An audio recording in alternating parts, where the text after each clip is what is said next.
Bienvenue dans ce JT des festivals et pour cette troisième semaine de janvier, la semaine s'annonce palpitante sur le front des festivals et des événements. On commence tout de suite ce tour d'actualité par la France.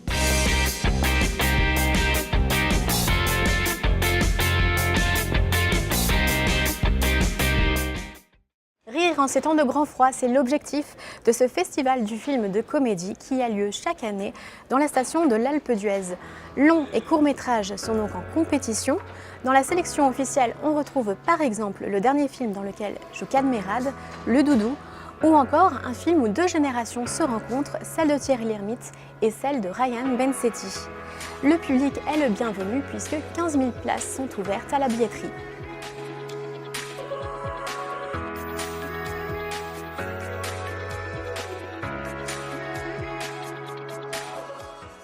Et l'on s'intéresse maintenant à nos intérieurs, les intérieurs de maison, puisque le salon Maison et Objets ouvre ses portes ce vendredi. Et oui, comme sa consoeur milanaise, Paris sait aussi être une ville de mobilier d'intérieur. Cela se passe donc dans le nord de Paris, à Villepinte. Maison et Objets, c'est précisément le grand raout de tous les décorateurs, designers d'intérieur qui viennent exposer pendant 5 jours sur plus de 110 000 mètres carrés. De Zaha Hadid Design à Murato, on retrouve plus de 3000 marques pour cette édition hivernale de 2018. Cette année, le thème de l'exposition, un showroom, il est devenu urgent de réenchanter le retail. C'est ce que rapporte Vincent Grégoire de l'agence Nelly Road, chargé du projet. Le consommateur n'est plus un simple spectateur. Hyper connecté et très bien informé, il devient acteur et même prescripteur, voire influenceur. Maison et Objets, c'est donc la nouvelle source d'inspiration pour architectes d'intérieur en devenir. Attention, le salon ne vous est ouvert que si vous disposez d'une carte professionnelle et donc d'un numéro SIRET. Paris, ville de la mode, oui, le Tranoïde Trade Show se tient cette semaine à Paris, alors que les semaines de la mode arrivent elles aussi à grands pas. Tranoï, c'est la traduction de Entre nous en italien, et c'est aussi le grand salon des professionnels de la mode.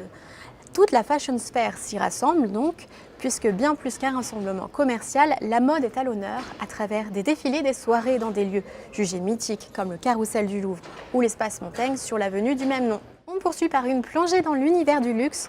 C'est le grand rendez-vous annuel pour les amoureux de montres et le salon de référence en matière d'horlogerie. Cela se passe en Suisse, à Genève. Venant des 4 coins du monde, professionnels, journalistes et collectionneurs se retrouvent pour admirer les montres et autres garde-temps. À noter cette année la présence d'Hermès qui fait son entrée dans le carré des horlogers aux côtés des plus grandes maisons historiques.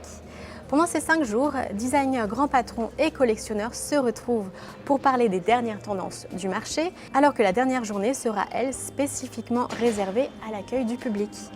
Le Salon international de la haute horlogerie se tient donc au Palexpo de Genève jusqu'à vendredi.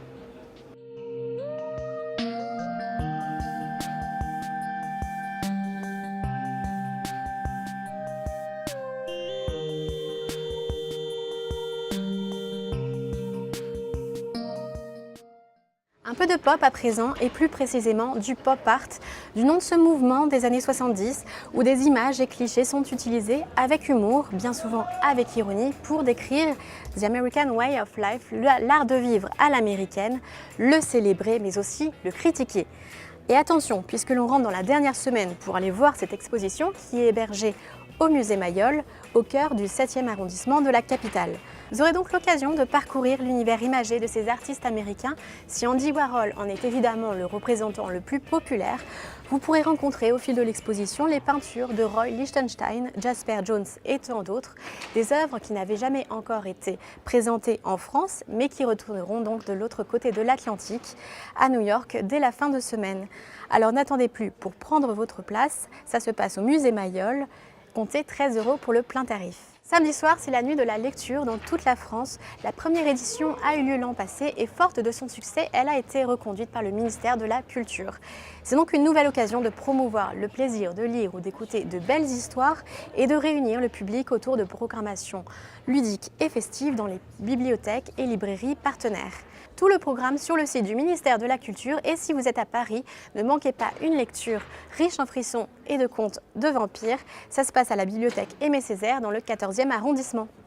Et maintenant, direction le sud et la cité-État de Monaco qui accueille à partir de jeudi le Festival international du cirque de Monte-Carlo Pour cette 42e édition, les meilleurs artistes de cirque du monde seront en compétition pour remporter les récompenses suprêmes, à savoir le clown d'or, d'argent et de bronze. Et cette édition 2018 est une édition spécifique puisque l'on fête les 250 ans du cirque comme discipline.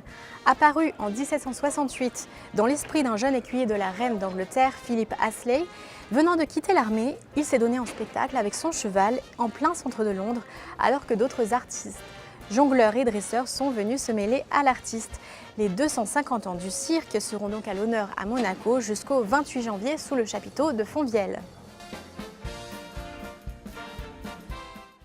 Enfin, un peu d'international et le Bitcoin s'illustre en conférence à Miami pendant 2 jours. Ce week-end, il sera donc question de crypto-monnaie, alors que celle-ci ne cesse de susciter la méfiance jusque chez les plus grands prix Nobel d'économie. Joseph Stiglitz et Jean Tirole n'y seront probablement pas, puisque ce sont principalement des acteurs des crypto-monnaies et des blockchains qui prendront la parole. Rappelons que le Bitcoin, la monnaie digitale la plus utilisée, a vu sa valeur multipliée par 15 depuis le début de l'année et ne cesse de faire les grands titres de l'actualité financière. Voilà, vous savez tout sur les événements de la semaine. Tout de suite, la suite des programmes sur Festival Trotter.